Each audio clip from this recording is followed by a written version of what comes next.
الحمد لله نحمده ونستعينه ونستغفره ونؤمن به ونتوكل عليه ونعوذ بالله من شرور أنفسنا ومن سيئات أعمالنا من يهده الله فلا مضل له ومن يضلله فلا هادي له ونشهد أن لا إله إلا الله وحده لا شريك له ونشهد أن سيدنا ومولانا محمدا عبده ورسوله اللهم صل على سيدنا ومولانا محمد صلاة تحل بها العقد وتفرج بها الكرب اللهم صل على سيدنا ومولانا محمد صلاة تكون للنجاة وسيلة ولعلو الدرجات كفيلا اللهم صل على سيدنا ومولانا محمد صلاة تكون لك رضاء ولحقه أداء أما بعد فقال الله تبارك وتعالى بعد أعوذ بالله من الشيطان الرجيم ومن يطع الرسول فقد أطاع الله ومن تولى فما أرسلناك عليهم حفيظا وقال النبي صلى الله عليه وسلم لا يؤمن أحدكم حتى أكون أحب إليه من والده وولده والناس أجمعين او كما قال النبی صلی اللہ علیہ وسلم۔ قابل صد احترام بزرگوں، بھائیوں اور دوستوں،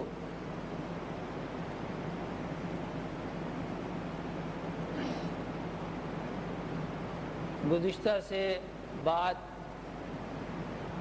سید الکونین محمد مصطفیٰ احمد مجتبیٰ صلی اللہ علیہ وسلم کی اطاعت سے متعلق ہو رہی ہے کہ زبانی کلامی تو بہت کچھ ہے، مگر یہ امر واقعہ ہے کہ مجھ میں، آپ میں، اس میں، اس میں حضور پاک صلی اللہ علیہ وسلم کی حیات طیبہ کے ساتھ حقیقی اور واقعاتی مشابہت ہماری زندگیوں سے جاتی رہی۔ ہمارے لباس ان سے مختلف، شکل و صورت ان سے مختلف، سوچ اور فکر ان سے مختلف، محنت کے میدان ان سے مختلف، تجارت، زراعت، صنعت، اس کے اصول جو ہم نے گھڑ لیے، بنا لیے، وہ ان کے دیے ہوئے اصولوں سے مختلف، اور اسی طرح سے ہماری عائلی اور گھریلو زندگی ان کی گھریلو زندگی سے بہت مختلف۔ میرے دوستوں اور بزرگوں، دین کی بات، حق کی بات، سچ کی بات اور اللہ کی بات یہ ہے کہ میرے دوستوں اس فرق کو دور کرنا ہے، تبھی ہم صحیح معنوں میں دیندار کہلائیں گے، وگرنہ ہم اپنے آپ کو تسلی دے لیں، لوگوں کو تسلی دے لیں، لیکن اللہ کو دھوکہ نہیں دیا جا سکتا۔ اور اللہ کے ہاں معیار بزرگی کا، تقوی کا، شرافت کا، کرامت کا، اللہ کے ہاں مقرب، سب سے زیادہ مقرب وہ ہے جو جناب رسول اللہ صلی اللہ علیہ وسلم سے جتنا زیادہ مشابہت رکھتا ہے، جو ان کا جتنا مشابہ ہے، اس کا نام کچھ بھی ہو، اس کا حسب نسب کچھ بھی ہو، وہ دنیا کے جغرافیائی تعلق کے اعتبار سے کسی بھی علاقے کا ہو، رنگ اس کا کچھ بھی ہو، ان چیزوں سے کوئی غرض نہیں ہے، اور ان چیزوں کی وہاں کوئی پوچھ نہیں ہے۔ یہ سب دنیاوی تقسیمیں ہیں اور دنیاوی نام ہیں۔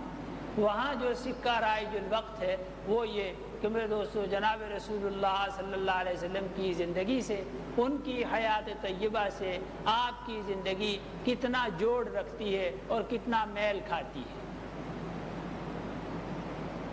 آپ کی اور ان کی زندگی کا باہم تقابل کیا ہے؟ جو جتنا زیادہ قریب ہوا اسے اتنے زیادہ نمبر ملیں گے بزرگی کے، تقوی کے، شرافت کے، کرامت کے، اور جو جتنا زیادہ دور ہے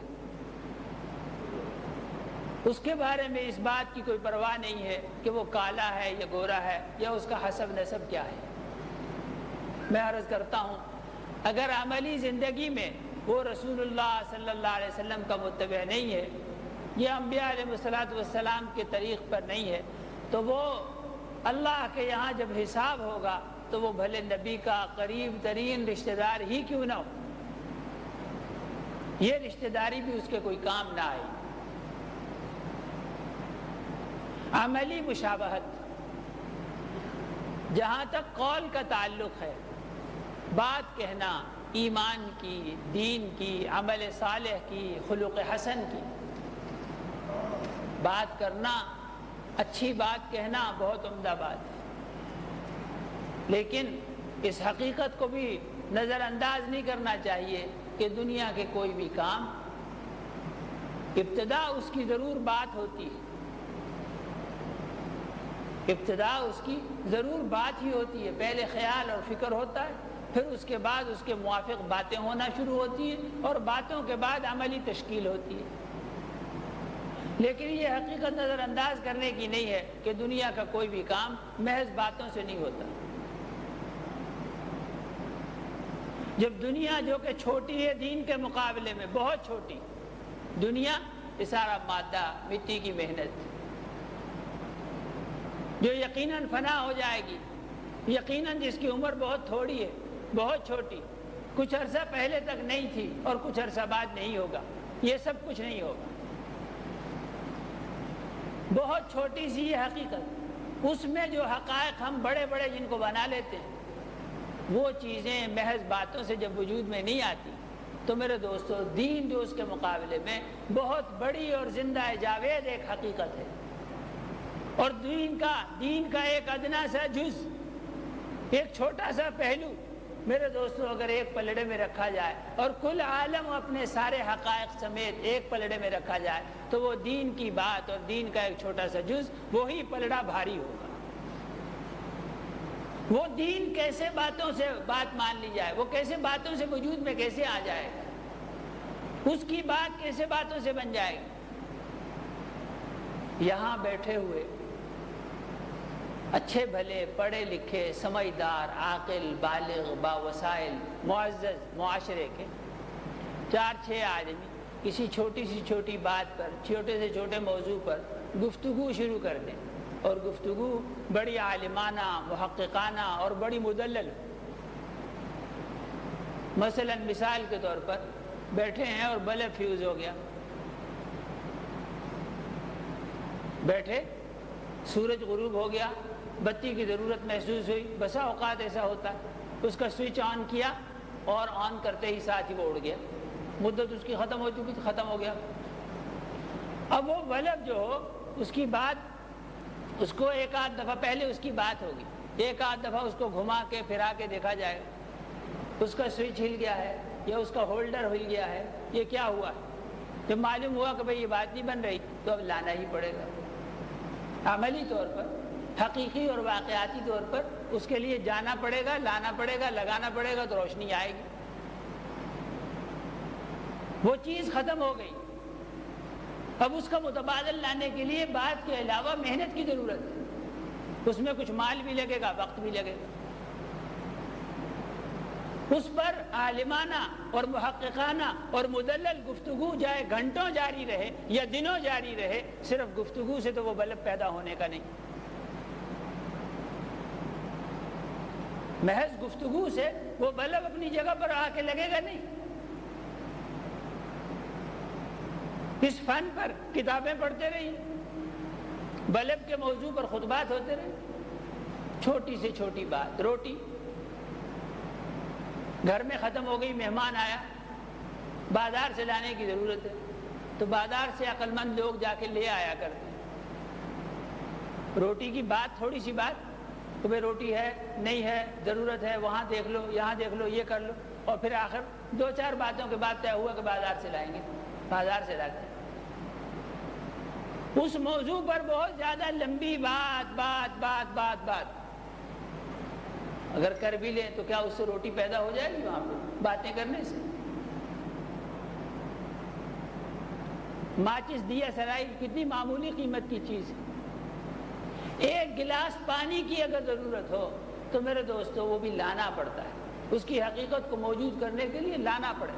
محض باتوں سے ایک گلاس پانی، سادہ پانی حاضر نہیں ہوتا. انا للہ و انا الیہ راجعون. دین جیسی زندہ جاوید حقیقت میرے دوستو، کائنات کی کوئی چیز اتنی قیمتی نہیں ہے جتنا دین کا کوئی بھی جز، چھوٹے سے چھوٹا جز. ایسی صورتحال کہ لوگ محض باتیں کیا کریں اور دل کے اندر ان کے کوئی طلب نہ ہو، دل کے اندر ان کے کوئی حقیقت نہ ہو، دل کے اندر ان کے یقین نہ ہو، اور محنت کرنے سے وہ گریزاں ہوں. تو قرآن مجید نے اس حقیقت کو یوں بیان کیا ہے، یقولون بافواہہم ما لیس فی قلوبہم، یقولون بافواہہم ما لیس فی قلوبہم. زبانی بات، محض زبان سے ایک ایسی بات کہہ رہے ہیں جو دل میں اس کی کوئی حقیقت نہیں ہے، دل اس کے یقین سے خالی ہے بالکل. اگر دلی طور پر یہ جانیں کہ واقعاتی طور پر یہ ہماری ضرورت ہے، ضرورت ہونا اس کا سمجھ میں آ جائے، تو یہ کیسے ممکن ہے کہ وہ بیٹھے رہے؟ اس کے لیے ہاتھ پاؤں ماریں گے. ہر کوئی ہاتھ پاؤں مارتا ہے، محنت کرتا ہے. اس کی طلب جب پیدا ہو جائے تو چلیں گے پھریں گے. مگر ایک زبانی بات ہے محض. میرے محترم دوستوں اور بزرگوں، جناب رسول اللہ صلی اللہ علیہ وسلم کی اطاعت کے عملی نمونے اور اپنی زندگی کے جو فرق ہیں، ان کی حیات طیبہ سے، ان کی زندگی سے جو فرق ہیں، میرے دوستوں ان فرقوں کو دور کرنے کی مہما امکن کوشش جہاں تک اپنی بساط میں ہو، جہاں تک ہو سکے. اور ساری کی ساری زندگی ایک ہی دن میں نہیں ڈھل جایا کرتی. ساری کی ساری زندگی ایک ہی دن میں نہیں ڈھل جایا کرتی. وہ تو ڈھلتے ڈھلتے ڈھلے گی. جیسے سفر آنے واحد میں نہیں کٹا کرتا. البتہ جو سفر کرنا شروع کر دے تو کوئی سفر 2 گھنٹے میں طے ہوتا ہے. یہاں سے لاہور تک کا مثلا، اور یہاں سے ملتان تک کا 4-5 گھنٹے میں طے ہوگا، اور یہاں سے کراچی تک کا 20-24 گھنٹوں میں طے ہوگا. سفر کرنا جب ایک آدمی مسافر ہو جائے، سفر کرنا شروع کر دے تو بالآخر وہ قطع ہو ہی جایا کرتا ہے. اور سفر کرنے والے اپنی منزلوں پہ عموماً پہنچ ہی جایا کرتے. لیکن مسافر تو کوئی ہو، اپنی جگہ تو چھوڑے، چلنا تو شروع کرے. محض باتیں کرنے سے یہی لاہور تو آنے سے رہا، اور یہیں بیٹھے بیٹھے ہم کراچی پہنچ جائیں گے، کیسے ممکن ہے؟ عملی زندگی کے جو فرق ہیں میرے دوستو، ان فرقوں کو دور کرنے کی نیت، ارادہ، اور پھر اس کے ساتھ عملی کوشش. آج یہ فرق دور ہوا، اور اس کے بعد یہ فرق دور ہوا، اور پھر اس کے بعد یہ بھی فرق تھا، یہ بھی اللہ کا شکر ہے دور ہوا، اور پھر اس کے بعد اللہ نے اور توفیق دی اور فرق دور ہوا. زندگی کو ان کی زندگی کے قریب تر لایا جائے.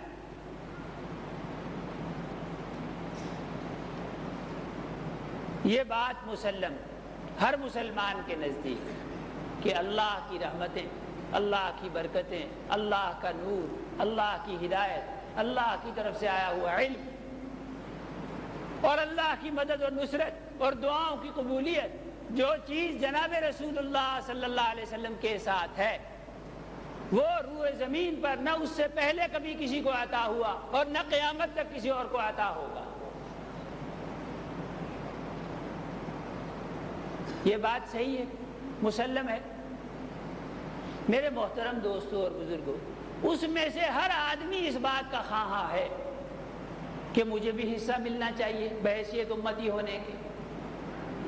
اس برکت میں سے مجھے برکت ملنی چاہیے جو جناب رسول اللہ صلی اللہ علیہ وسلم کے ساتھ ہے، اور اس ہدایت میں سے مجھے ہدایت ملنی چاہیے جو جناب رسول اللہ صلی اللہ علیہ وسلم کے ساتھ ہے، اور اس علم میں سے مجھے علم ملنا چاہیے جو جناب رسول اللہ صلی اللہ علیہ وسلم کو اللہ نے عطا کیا، اور دعاؤں کی قبولیت میں سے مجھے وہ حصہ ملنا چاہیے بحیثیت امتی ہونے کے جو اللہ نے نبی پاک صلی اللہ علیہ وسلم کو عطا کیا.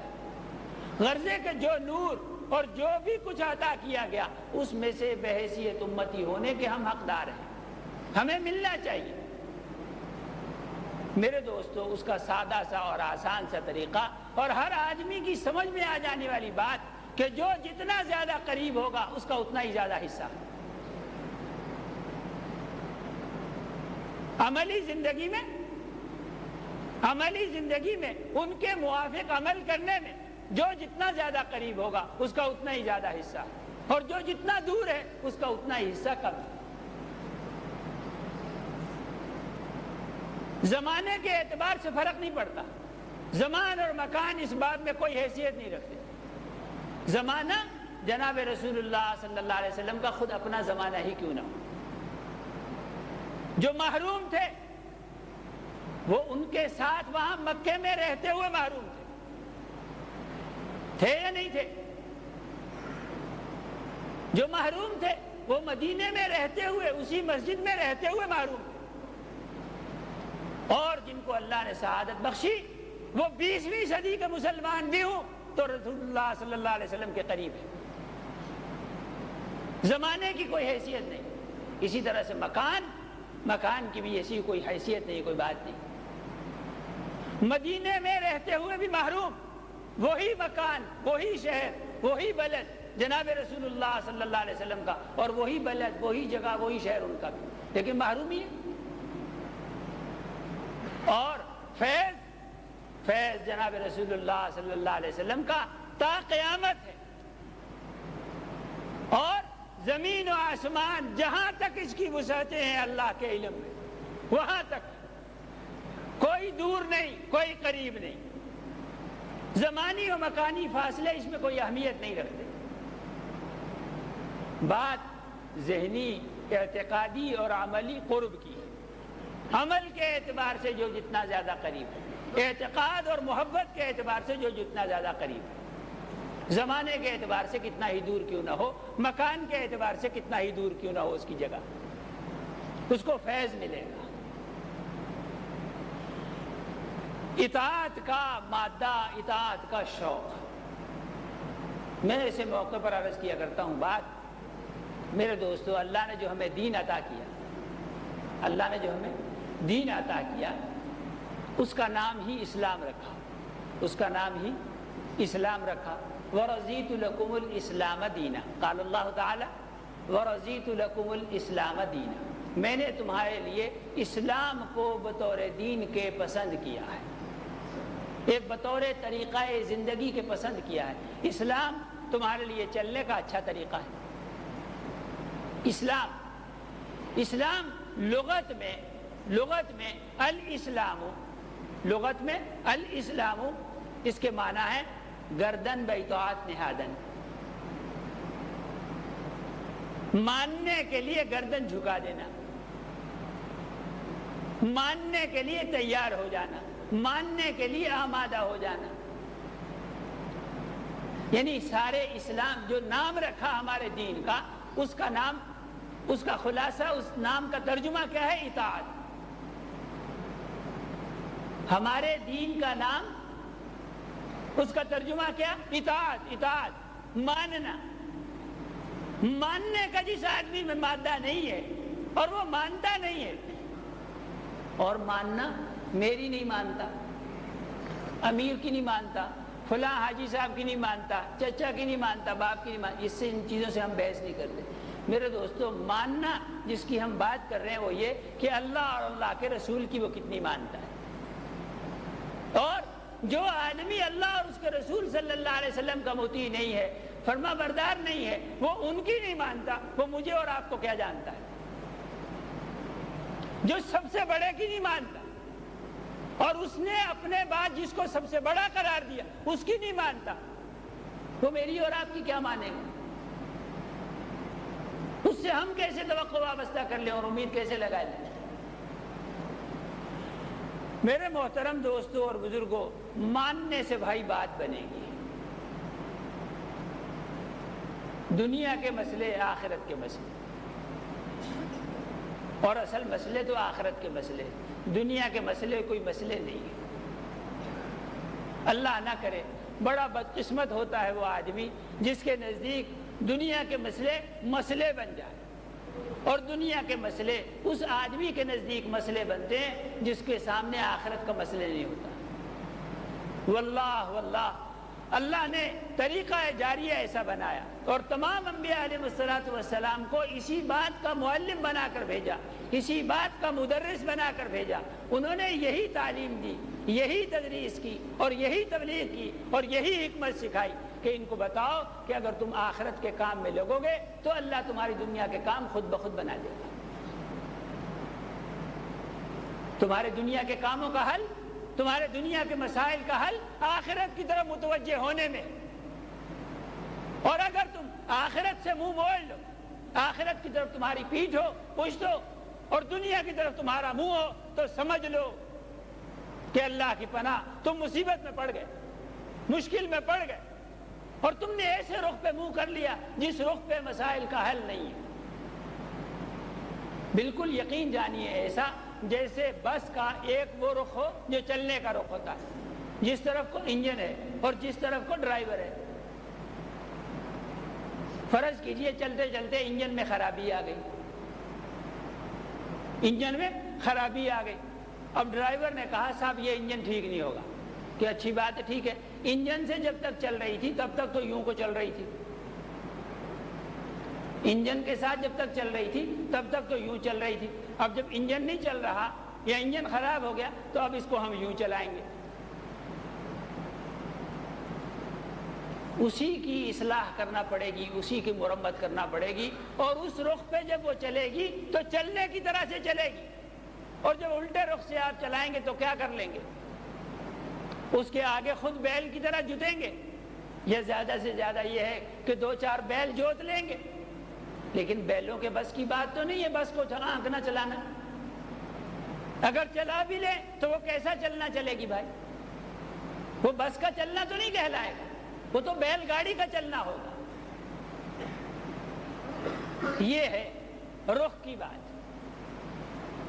الٹے رخ سے دنیا کے مسائل کا حل اللہ نے آخرت کے رخ سے رکھا ہے کہ یہاں سے تمہاری دنیا حل ہوگی، تمہاری دنیا کے مسائل کا سرا اور جڑ یہاں ہے، ان کو ادھر سے پکڑو، یوں چٹکی بجانے میں حل ہوں گے۔ ایسے جیسے سوئچ کے آن کرنے میں، سوئچ دبانے میں اور پنکھا چلنے میں کتنا فاصلہ ہوتا ہے بھائی؟ کتنا وقت لگتا ہے؟ کتنے گھنٹے یا کتنے دن لگتے ہیں؟ سوئچ دبایا پنکھا چلا، سوئچ دبایا بلب جلا، سوئچ دبایا ایئر کنڈیشنر چلا، اور سوئچ دبایا کار چلی۔ اور اگر کسی چیز کو چلانے کا طریقہ نہ آتا ہو تو پنکھے کو ڈنڈا کے ساتھ، ڈنڈا لے کے نا اس کے ساتھ اس کو ہلاتے رہو کہ ڈنڈے سے چلاویں گے، ہم طریقے سے نہیں چلاویں گے، ڈنڈے سے چلاویں گے۔ اب ڈنڈے سے چل رہا ہے پنکھا، بتا کیسے چلے گا؟ کیسا یہ چلانا ہے؟ کیا فائدہ ہوگا اس کو؟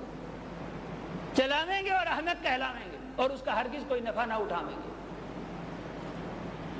دنیا کو اللہ نے چلانے کا طریقہ دیا ہے، واللہ یہ طریقہ، اور اس میں کچھ محنت نہیں ہے، مشقت نہیں ہے، اس میں تکلیف نہیں ہے، اس میں مصائب نہیں ہے۔ اللہ کی مدد ہر آن ہر گھڑی شامل حال ہے، محض اور محض۔ بھائی سوئچ آن کرنے میں کتنی مشقت ہے، کتنے پسینے نکلتے ہیں سوئچ آن کرنے میں، اور چلنے لگتا ہے، نظام سسٹم حرکت میں آ جاتا ہے۔ ایسے ہی میرے دوستو اللہ نے کائنات میں نظام باندھ دیے ہیں چیزوں کے ساتھ، ان کو متحرک کرنا آ جائے، متحرک کرنا آ جائے۔ بس وہ متحرک کرنا ہمیں نہیں آ رہا، متحرک کرنا ان سب کا یہ کہ ہم لوگ دین کے لیے متحرک ہوں۔ جیسے جیسے ہم دینی محنت میں اور دینی اعتبار سے ہم متحرک ہوتے جائیں میرے دوستو، کائنات کا ہر نظام ہم متحرک کرتے ہمیں کرنا آ جائے گا۔ اور کرنا کیا آ جائے گا؟ بہت سارے نظام تو خود بخود متحرک ہو جائیں گے۔ وہ ایسے خودکار نظام کے تحت بندھے ہوئے ہیں کہ ان کو سمجھا دیا گیا ہے کہ جو لوگ اس حلیے کے ہوں، اس شکل و صورت کے ہوں، اس اعتقاد اور محبت کے ہوں، اس عقیدے اور نظریے کے ہوں، جو ہی وہ داخل ہوں ان کی آمد سے قبل یہ نظام متحرک ہو جانا چاہیے، خود بخود نظام متحرک ہوگا انشاءاللہ تعالی فضل تعالی، اور آج بھی ہوتا ہے۔ بے یقینی کی بات ان لوگوں کے لیے، بے یقینی کی بات ان لوگوں کے لیے جنہوں نے یہ نظام متحرک ہوتے ہوئے کبھی دیکھے نہیں، اور جنہوں نے دیکھے ہیں میرے دوستو ان کے لیے ایسا ہے کہ آنکھوں دیکھی بات، آنکھوں دیکھی بات۔ جناب رسول اللہ صلی اللہ علیہ وسلم کی اطاعت اور اس کے لیے نمونہ ہیں حضرات صحابہ اکرام رضوان اللہ علیہ مجمعین۔ حضور پاک صلی اللہ علیہ وسلم باہر تشریف لائے سفر پر روانگی کے لیے، صحابہ بھی تیار تھے، کہیں سے مل گئی ان کو یمنی چادریں، یمنی چادریں، یمنی کپڑا، یمنی چادر، یمنی ریشم بڑا مشہور تھا، اور اتفاق یہ کہ وہ کچھ یمنی، یعنی یمنی اس زمانے میں ایسے سمجھ لیجئے جیسے معیاری کپڑا، معیاری کپڑا، اور وہ سرخ سرخ رنگ میں خوبصورت قسم کا کپڑا۔ اب جو جناب رسول اللہ صلی اللہ علیہ وسلم نے دیکھا کہ سواریوں پر انہوں نے کپڑے ڈال رکھے ہیں، اونٹوں پر، گھوڑوں پر، دیکھنے میں وہ جلوس، وہ قافلہ بڑا عمدہ اور بھلا معلوم ہو۔ حضور اکرم صلی اللہ علیہ وسلم کو اس سے ناگواری ہوئی اور فرمایا میں دیکھ رہا ہوں کہ تمہارا رجحان اور تمہارا میلان ان سرخ سرخ کپڑوں کی طرف ہو رہا ہے، یہ سرخ سرخ کپڑوں کی طرف رجحان میلان تمہارا میں دیکھ رہا ہوں۔ بس اتنا فرمایا، قوم سمجھ گئی کہ ناگواری کا اظہار فرمایا، اسی وقت اسے اتارنے لگے اور پھینکنے لگے، اتارنے لگے اور پھینکنے لگے۔ آن کی آن میں وہ کپڑا کہیں نظر نہیں آ رہا تھا پورے جلوس میں اور پورے قافلے میں۔ میرے محترم دوستوں اور بزرگوں، میں نے پچھلے جمعے بات عرض کی تھی کہ جب ہم رسول اللہ صلی اللہ علیہ وسلم کی کسی سنت کا دھیان کرتے ہیں نا تو اس سے طبیعت پر ایک بوجھ آتا ہے، طبیعت پر ایک بوجھ آتا ہے کہ کرنے کو میں کر تو لوں، لیکن یار یہ برادری والے کیا کہیں گے، رشتہ داری والے کیا کہیں گے، اور یہ میرے دوست، اور یہ میرے بازار والے، اور یہ میری بیوی، اور یہ میرے سسرال والے، اور میرے یہ فلان، اور میرے یہ فلان۔ یعنی سنت پر عمل سے یہ تعلقات مانع بنتے ہیں، مانع بنتے ہیں۔ میرے محلے والے، میرے بازار والے، میری مارکیٹ والے، میرے دوست، میری بیوی، میرے سسرالی، میرے فلان، میرے فلان، ان کی وجہ سے طبیعت پر بوجھ آتا ہے۔ اور دوسری طرف یہ ہے کہ سنت پر جب عمل نہیں ہے تو جناب رسول اللہ صلی اللہ علیہ وسلم کی طبیعت مبارک پر بوجھ ہوتا ہے۔ ہر امتی کا عمل نامہ رسول اللہ صلی اللہ علیہ وسلم کے سامنے پیش ہوتا ہے اور ان پر بوجھ ہوتا ہے۔ میرے دوستو، آپ خیال فرماتے ہیں کہ بیٹا ذرا سا بھی ادھر سے ادھر ہو تو طبیعت پہ بوجھ ہوتا نہیں ہوتا بھائی؟ بیٹی ذرا سا اس نے پہناوے میں تھوڑی سی دائیں بائیں کی کہ ہمارے ہاں اس طرح کے پہناوے نہیں چلتے، اور اس نے ذرا انداز سے ہٹ کر پہن لیا تو طبیعت پہ بوجھ ہوتا ہے نہیں ہوتا بڑوں کو؟ بیوی کہ اس نے ایسا کوئی پہناوا، ایسا کوئی کام جو ہمارے ہاں نہیں ہوتا وہ کیا تو طبیعت پہ بوجھ ہوتا ہے نہیں ہوتا؟ ہر آدمی اس کو بخوبی سمجھتا ہے۔ میرے دوستو، ہمیں اپنے چھوٹوں میں سے کسی کے ساتھ اتنا گہرا تعلق نہیں ہے اور نہ ہو سکتا ہے جتنا جناب رسول اللہ صلی اللہ علیہ وسلم کو اپنے ہر امتی سے۔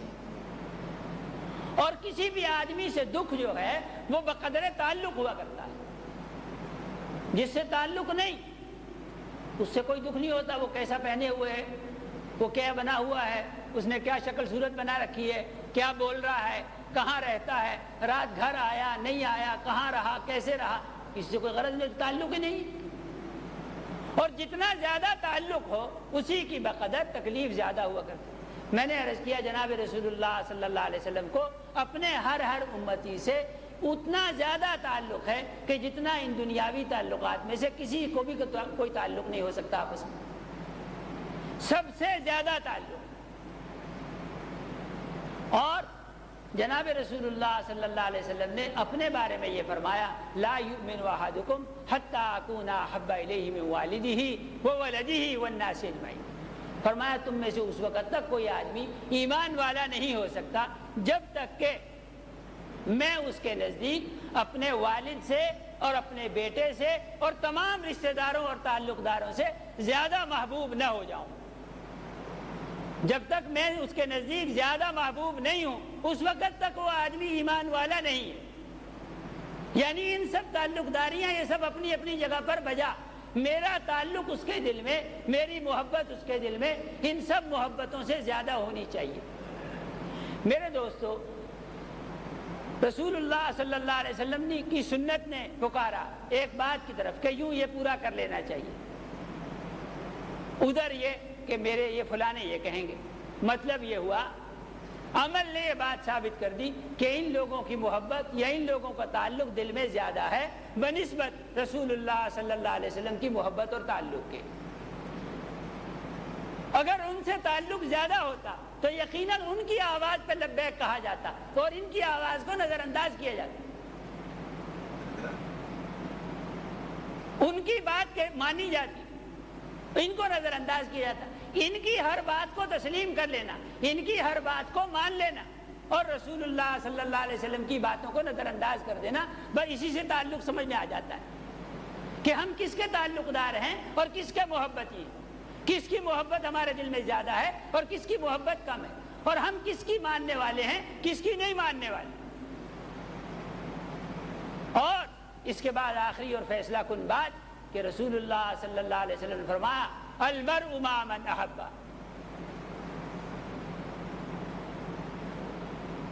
آدمی اس کے ساتھ ہوگا،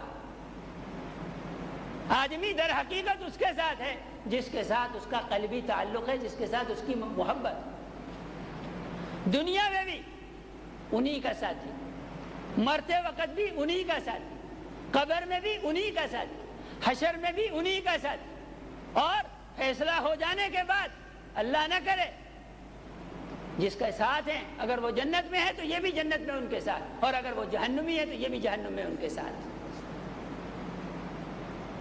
میرے دوستو، محبتوں کے فیصلے کا دن آج ہے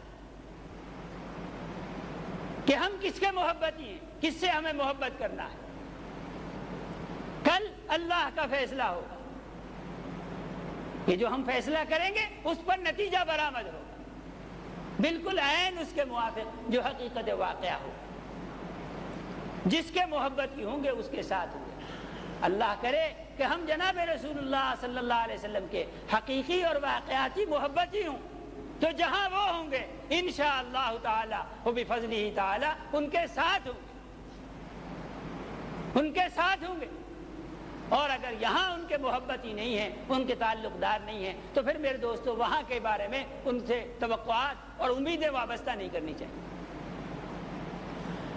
ربیعہ ابن کعب رضی اللہ تعالی عنہ سب کہو، ہاں جب بھی کسی صحابی کا نام آئے رضی اللہ تعالی عنہ کہنے کی عادت ڈالنا چاہیے مستقل، اور رسول اللہ صلی اللہ علیہ وسلم کے اسم گرامی کے ساتھ صلی اللہ علیہ وسلم کہنے کی عادت ڈالنی چاہیے، عادت ڈالنی چاہیے، اس کی پابندی کرنا چاہیے۔ اچھا، رب کے درمیان ہے لا الہ الا اللہ محمد الرسول اللہ، اس کی تکمیل کا راستہ، اس کی محنت کا راستہ، اس کے منافع حاصل کرنے کا راستہ جناب رسول اللہ صلی اللہ علیہ وسلم کا اتباع ہے، ان کا اتباع ہر چیز میں، ہر چیز میں۔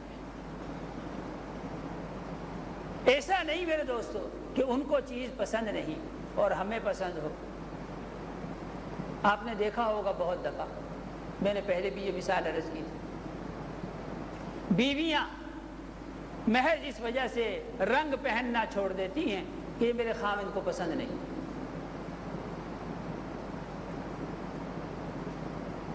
فلاں چیز وہ ہمارے گھر میں نہیں، حالانکہ جائز ناجائز کی بحث نہیں، حلال حرام کی بحث نہیں، کہ خاوند کو گھر کے مالک کو پسند نہیں اس لیے وہ گھر میں نہیں ہوگی۔ سالن بنانے کے طریقے ایک ہی سبزی ہے، ایک ہی گوشت ہے، اس کے بنانے کے طریقے مختلف ہیں، لیکن یہ اس سے اگر پوچھا جائے کہ میں یہ کیسا بنا ہے، کہ ہاں وہ دوسری طرح کا بھی مجھے بنانا تو آتا ہے، لیکن ہمارے میاں کو وہ پسند نہیں ہے۔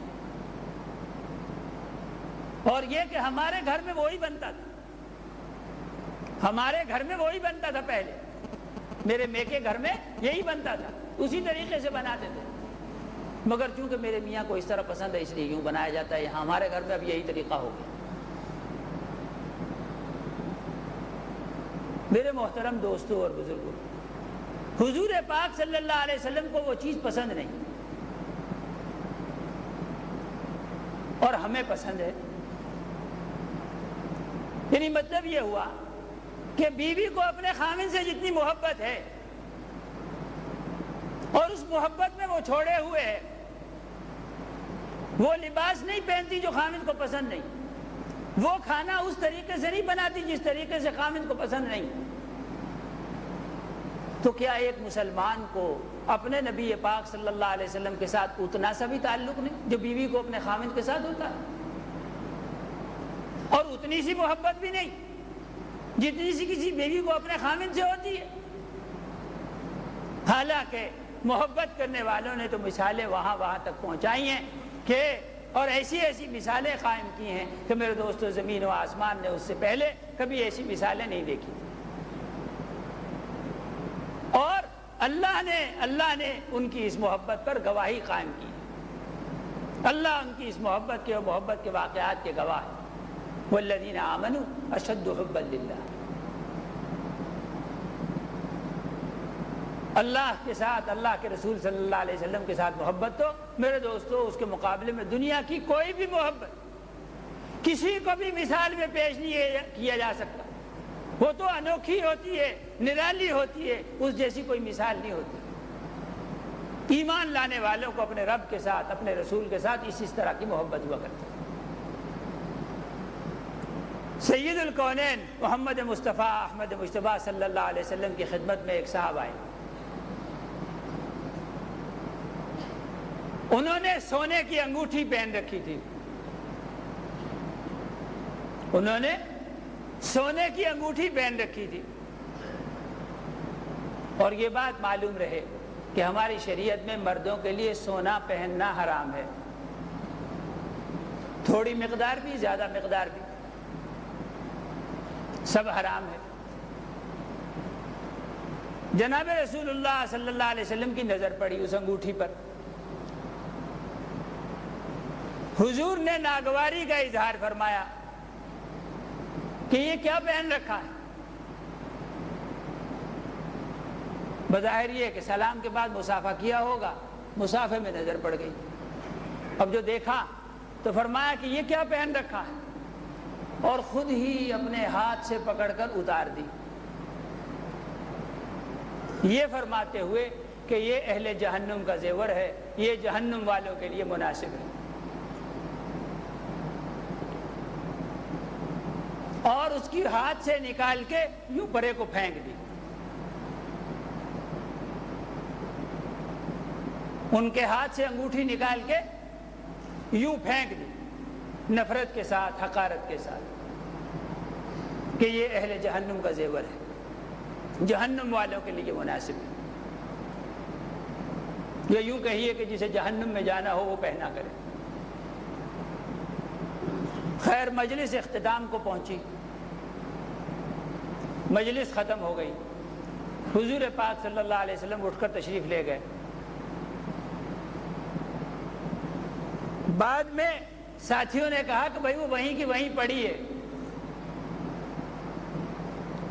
وہ انگوٹھی وہیں کی وہیں پڑی ہوئی ہے، اور حضور نے پہننے سے ہی تو منع کیا ہے، وگرنہ ہے تو وہ آپ کی ملکیت میں، اٹھا لو اور اپنے کسی کام میں لانا، بیچ کر، بچیوں میں سے کسی کو پہنا دینا، اہلیہ کو پہنا دینا، سونے کی ہے کسی بھی کام میں آ سکتی ہے۔ فرمایا نہیں، جس چیز کو جناب رسول اللہ صلی اللہ علیہ وسلم نے اٹھا کر نفرت سے پھینک دیا، میری یہ مجال نہیں ہے کہ میں اس کو اٹھاؤں۔ جس چیز کو حضور نے پھینک دیا، سب پھینکی گئی، بس گنجائش نہیں ہے۔ اسے نہیں اٹھایا۔ جس سے حضور کو نفرت ہے اس سے مجھے نفرت ہے۔ میرے دوستو، یہ طبیعت کا، جسم جان کا یہ حصہ بنے، یہ چیز، یہ مزاج بنے۔ دین محض نمازیں پڑھنے کا نام نہیں ہے، یہ وجہ کہ نماز اہم الفرائض ہے۔ اللہ کے فرائض جتنے بھی ہیں ان سب میں سب سے اہم ترین فریضہ ہے۔ لیکن میرے دوستو، ایسی نماز کو کیا کریں جس سے دینی مزاج نہ بنے۔ مزاج کسے کہیں؟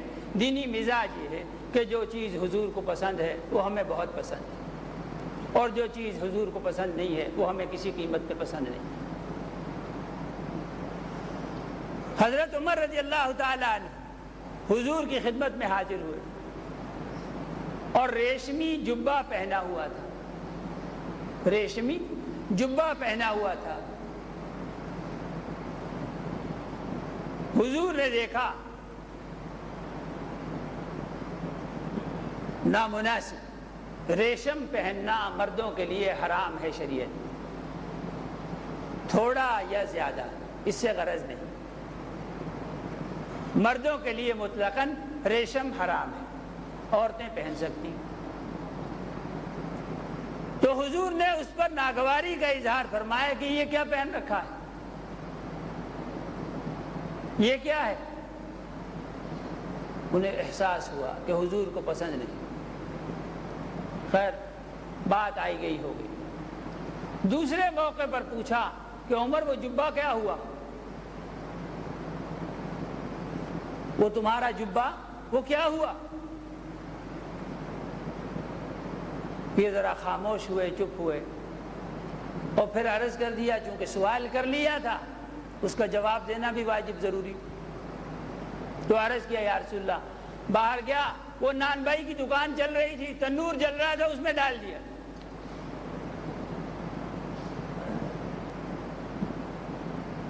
فرمایا کہ ایسا تو نہیں، اس کے لیے بچیوں کے کام آ سکتا تھا، بچیوں کے کپڑے بن گئے ہوتے، بچیوں کے لیے، گھر کی عورتوں کے لیے کچھ بنوا دیتے۔ لیکن میرے دوستو، جو حضور نے جو چیز ناپسند فرمائی، حضرات صحابہ اکرام رضوان اللہ علیہ اجمعین کا مزاج یہ تھا کہ وہ چیز آگ لگا دیے جانے کے قابل ہے،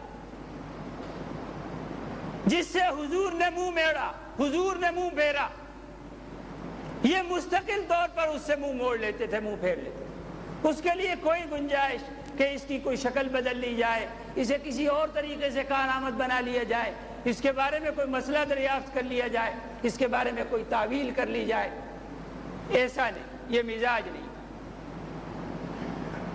اس کا ختم ہو جانا، اس کا جل جانا، اس کا سرے سے نہ رہنا، یہی اس کا ایک حل۔ اسارا بدر، اسارا بدر، حضور کو جو چیز پسند نہیں وہ ہمیں پسند نہیں۔ بدر میں قیدی لائے گئے، قیدی لائے گئے، حضور نے ان کے بارے میں مشورہ طلب کیا ساتھیوں سے کہ بتاؤ بھائی ان کا کیا کیا جائے۔ سب نے رائے دی۔ حضرت بکر رضی اللہ عنہ کی رائے کچھ اور تھی، اور حضرت عمر رضی اللہ تعالیٰ عنہ کی رائے کچھ اور تھی، باقی لوگوں نے بھی اپنی اپنی رائے دی۔ حضرت عمر رضی اللہ تعالیٰ عنہ کی رائے اس موقع پر یہ تھی، فرمایا کہ اس میں سے آپ ایسا کریں کہ ان سب کو قتل کرنا ہے، یہ جتنے بھی مشرکین پکڑے گئے ہیں، لائے گئے ہیں، کہ انہوں نے رسول اللہ صلی اللہ علیہ وسلم کو ایذا پہنچائی ہے۔ وہ مزاج، جس عادت سے، جس خصلت سے، جس طبیعت سے، جس چیز سے جناب رسول اللہ صلی اللہ علیہ وسلم کو ایذا پہنچے، اسے ختم کر دو، اسے قطع کر دو، اس کے وجود کا کوئی جواز نہیں، وہ باقی نہیں رہ سکتی۔ یہ دینی مزاج۔ فرمایا انہوں نے ایذا پہنچائی، انہیں قتل کرنا، اور قتل کرنے کی صورت بھی یہ، قتل کرنے کی صورت بھی یہ کہ یہ سب چونکہ مکے سے لائے گئے ہیں اور ہم لوگ مہاجرین بھی سب مکے سے آئے، ان میں سے جو جس کا رشتہ دار ہے اس کے سپرد کیا جائے کہ وہ اپنے ہاتھوں سے قتل کرے، تاکہ رہتی دنیا تک کے لیے یہ بات ثابت ہو جائے کہ ہم رسول اللہ صلی اللہ علیہ وسلم کے مقابلے میں رشتہ داری کو نہیں جانتے۔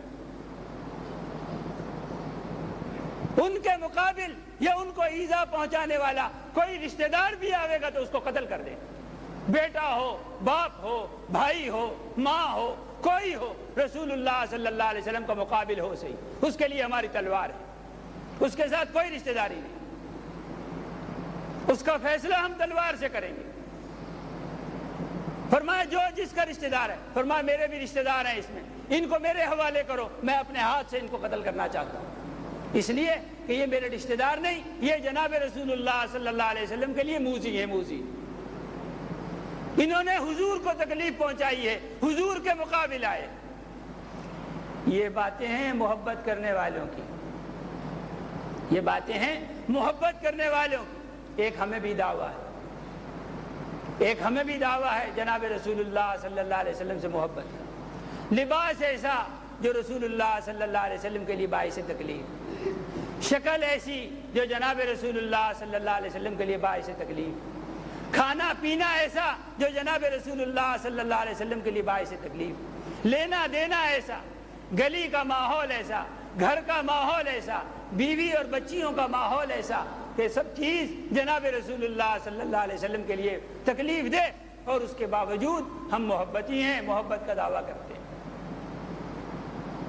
میرے دوستو، یہ رسول اللہ صلی اللہ علیہ وسلم کی مخالفت کی چیزیں جب اپنی زندگی سے جب ہم نکالیں گے تو بوجھ تو ضرور ہوگا، بوجھ تو، ناگواری تو ہوگی، بوجھ تو ضرور ہوگی، لیکن دیکھنے اور سمجھنے کی بات یہ ہے، اگر دل پر کوئی بات لگے اور دل میں کوئی خیر کی رمق، خیر کو قبول کرنے کی کوئی رمق باقی ہو، تو میرے دوستو سوچنے اور سمجھنے کی بات یہ کہ ایک وہ ہے جو بوجھ اور ناگواری مجھے ہو، اور دوسرا وہ ہے کہ میرے اس طرز عمل کی وجہ سے جناب رسول اللہ صلی اللہ علیہ وسلم کو بوجھ ہوتا ہے اور ان کو ناگواری ہوتی ہے۔ زندگی ایسی گزر گئی، زندگی ایسی گزر گئی کہ ہر عمل سے جناب رسول اللہ صلی اللہ علیہ وسلم کو ناگواری ہے اور بوجھ ہے، وہ گوارا ہے، اور اپنی طبیعت پر بوجھ اور ناگواری وہ گوارا نہیں۔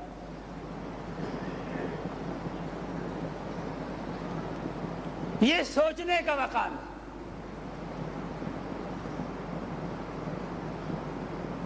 کہ جناب رسول اللہ صلی اللہ علیہ وسلم کے بوجھ کی نسبت اپنا بوجھ زیادہ معلوم ہوتا ہے، اور ان کی ناگواری کا کچھ احساس نہیں۔ جو اپنی ناگواری ہو وہ پہاڑ معلوم ہوتی۔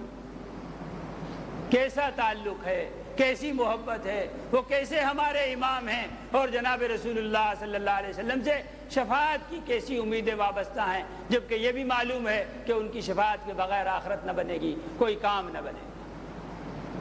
میرے دوستو، دنیا اور آخرت کی فلاح صرف اور صرف ان کے ساتھ حقیقی اور واقعاتی اتباع میں ہے۔ اللہ جل شانہ مجھے آپ کو سب کو عمل کی توفیق عطا فرمائے۔